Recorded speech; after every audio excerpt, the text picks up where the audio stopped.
সালফে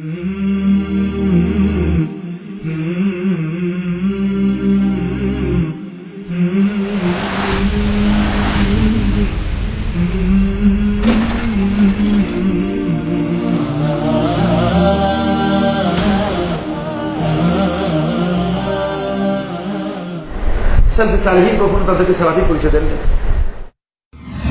আমি গর্বের সাথে সালাফি বলে পরিচয় দিব।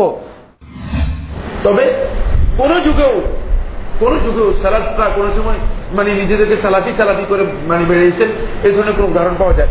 বুঝে আসছে কিনা? নিমাস সালাফু আনতে ফাতেমা, তুমি যদি অগ্রগামী হও আমার সাথে, সালাফি যদি হও, তাহলে কতই না তোমার জন্য কল্যাণ। তার মানে আমাকে নিজেকে সালাফি বলতে হবে, এই কথা কোরআন হাদিসে কোথাও নাই, সাহাবায়ে কেরামও বলেন নাই, এই কথা আইম্মায়ে মুজতাহিদিনরাও বলে নাই, কেউ বলে নাই যে তোমরা নিজেকে সালাফি বলো, সালাফি দাবি করো। আমি গর্বের সাথে সালাফি বলে পরিচয় দিব।